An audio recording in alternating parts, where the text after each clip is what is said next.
Hello everyone, it's Lindsay, and today I'm going to be journaling another entry using the Prayers of Boldness May Faith Art Box from Creative Retreat Kits. What I have opened up here is the entry that I did earlier in the month, so I'll have that process video linked down below for you.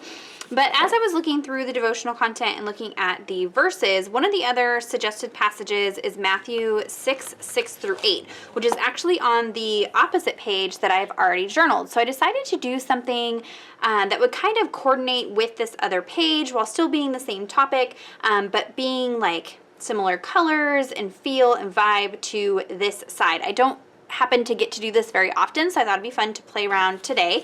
And what I did, and I don't do this very often either, is that I already kind of practiced what I wanted to do in the margin in a sketchbook first. So this is just a watercolor sketchbook that I found at Hobby Lobby, pretty inexpensive, and it just has, blank watercolor paper in here. And so I thought it'd be fun to kind of practice some watercolor techniques in here, but also kind of maybe test out some different entries like this before I put it into my Bible page. So this is a great way to practice if you're a little bit apprehensive about putting it into your page and messing up.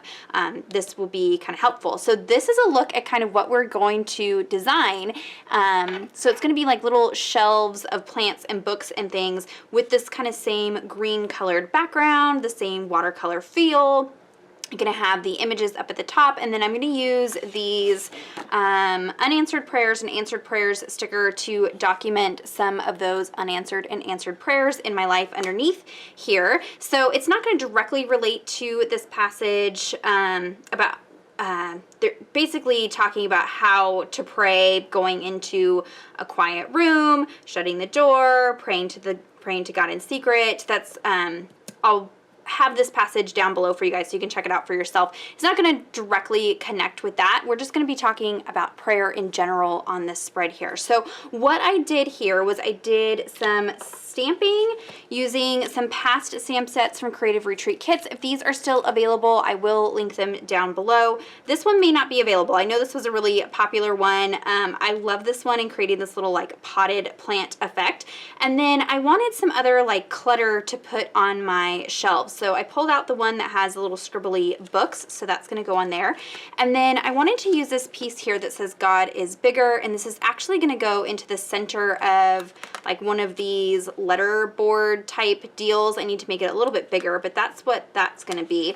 And then there's this little like topiary plant that's going to sit on my shelf. And then basically I just created my shelves using a pencil and some watercolors. I did a little bit of stamping, and that is it. This is really actually very simple lines that we're going to draw, but it all comes together to look like kind of a complicated scene. So let me go ahead and put you on fast forward, and we will go ahead and put this entry together.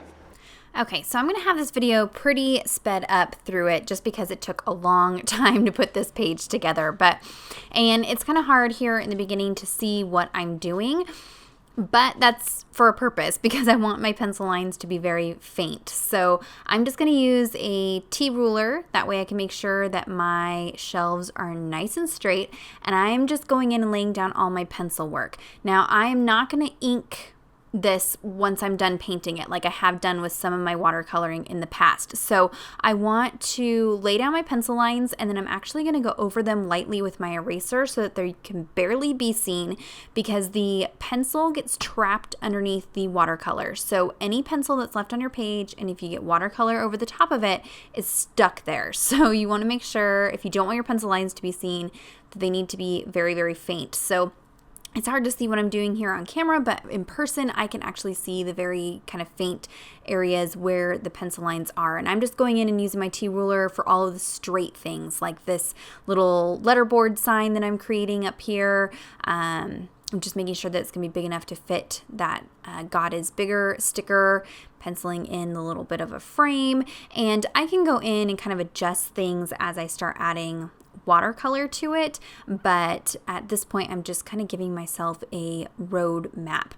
Now I wish that Dayspring would come out with a notebook with just blank pages of this paper from the Illustrating Bible, because it behaves so much differently than any other paper I've worked on, but like way more different than watercolor paper. So what you'll notice is the finished image ends up looking slightly different than the one that I did in my sketchbook, just because of the nature of this paper. And so you do want to be careful. You don't want to be erasing too much in any Bible page, and you don't want to be like scrubbing at things with your paint too much. So we'll kind of talk about that as we get into the painting portion. But here I'm going to create this little potted plant.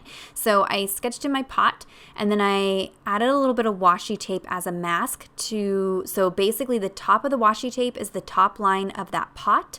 And then I can go in and stamp in that cactus. I did just look, and both these stamp sets are available over at Creative Retreat. So those are linked down below for you guys.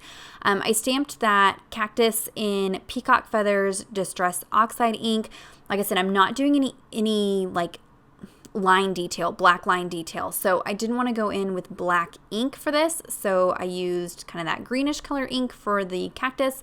And then for these books, I inked it up with some VersaFine vintage sepia. You could just use any light brown ink.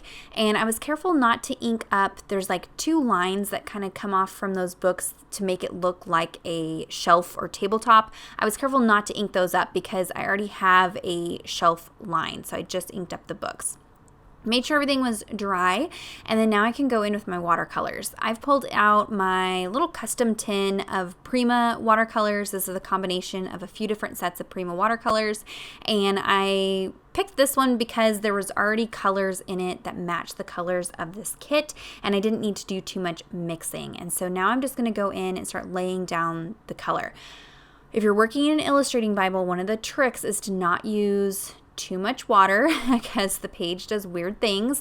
And so when I was working on the watercolor paper, what I could do is lay down like a really heavy line of color at the top of the shelf, and then just bring in some plain water to draw that color down to give myself some shadows and shading and things like that. You can't do that on this paper. So you just kind of have to work at it a little bit, and it's not going to be perfect, and that's okay. But like I said, go in with a little bit of water, a lot of pigment, and don't plan on trying to blend anything out because it's very hard to blend on this paper. But like I said, I've got this way sped up, and we're going to go through just painting all of this in now that I got it penciled in. And we can talk about the verse just a little bit here. So I'm journaling in Matthew chapter 6, and this is verses 5. I mean, it goes on pretty far down. We're going to look at 5 through 8 here. It says, "And when you pray, you must not be like the hypocrites, for they love to stand and pray in the synagogues and at the street corners, that they may be seen by others. Truly I say to you, they have received their reward. But when you pray, go into your room and shut the door and pray to your Father who is in secret. And your Father who sees in secret will reward you. And when you pray, do not heap up empty phrases as the Gentiles do, for they think that they will be heard for their many words. Do not be like them, for your Father knows what you need before you ask him. Pray then like this." And it goes into the Lord's Prayer, which I have journaled actually in a video recently. I will link that down below for another devotional that I was working on. And I wanted to kind of go into this because there was a couple of comments on my recent prayer video about legalism and rules about praying. And so I wanted to kind of touch on that.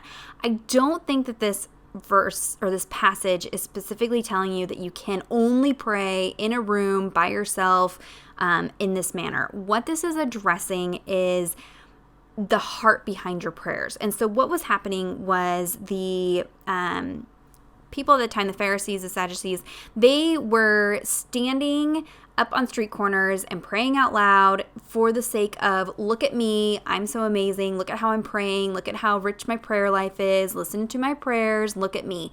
That is not what prayer is supposed to be. So this isn't saying that you can only pray in a quiet room. You can definitely pray over people in public prayers, things like that.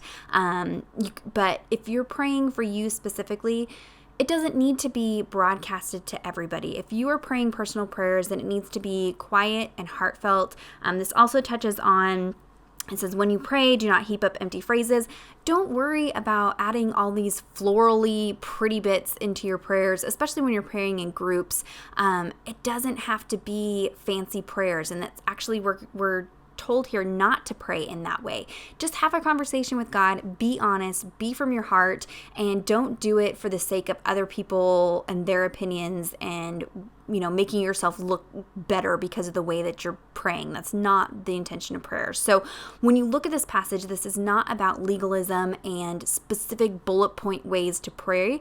It's just kind of giving you some guide rails for your prayer life and just really drilling into us the importance of it being from the heart and conversations between us and God. So I hope that kind of clears up some of the things I've talked about recently on my own personal channel regarding prayer and that kind of thing. Definitely, this is one of those topics you really need to dig in and study on your own. I can't just cover it in a 14-minute video. So grab this kit, dig in, and study prayer on your own. I think it's really important. So all that to say, this particular entry does not really specifically relate to that verse. Like I said, I'm just documenting some answered and unanswered prayers next to this entry here. And so when I come back to here, I can just study prayer basically when I come back to these entries. So on screen here, I'm just adding in the background. What you saw with that letterboard there was I tried to pick up some of the black pigment that I had laid down, and you can do that on watercolor paper. If you just take a clean brush, you can pick up paint, but that doesn't work on this paper. So I went back in with just a Uniball Signo white gel pen to give you that letterboard effect on that frame there.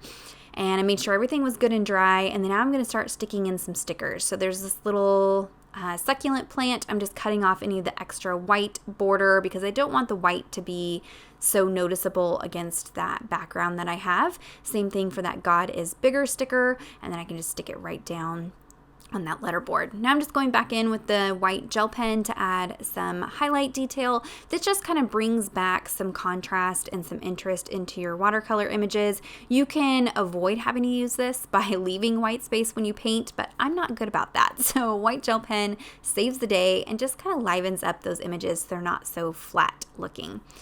And then I've left myself plenty of room down here to give myself some bullets. So I've got answered prayers, and I took some white sticker paper over to my typewriter and just typed out a few answered prayers and a few unanswered prayers. These are kind of hard to read. I'm noticing I just recently got this typewriter. It was vintage from like a little antique shop, and the letters don't strike all the way on the top. So like the top tails of D's and L's and B's and things like that just aren't quite readable, but you know what? We're just going to go with it. It's going to look vintage and really awesome. I know what it says. That's what matters.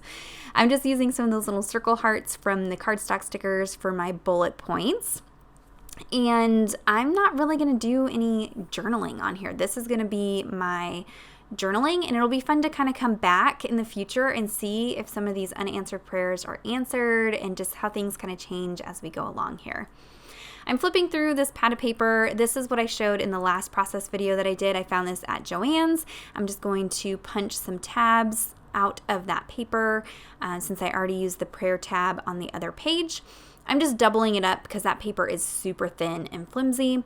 I'm also going to pull out the same kind of copper foiled succulent washi that I used on the other page because, like I said, I want these two pages to go together and coordinate. They don't need to be super matchy-matchy, but I want it to be obvious that they go together. So I'm using similar products. I'm going to add a little bit of this washi down at the bottom, and then I will use the tile alphas to spell out amen as well. Again, just trying to mimic some of the details that I had on that opposite page. I will link that process video down below for you guys if you missed it, so you can check out and see how that other page came together. I'm going to go ahead and indicate where my verses are here, Matthew chapter 6. And that is going to be it for the entry today. So if you have any questions or comments, be sure to leave those down below. Check out the description box for links to everything that I mentioned today. Give this video a thumbs up if you enjoyed it, and subscribe to the channel if you're not already subscribed. And until next time, thank you so much. Bye-bye.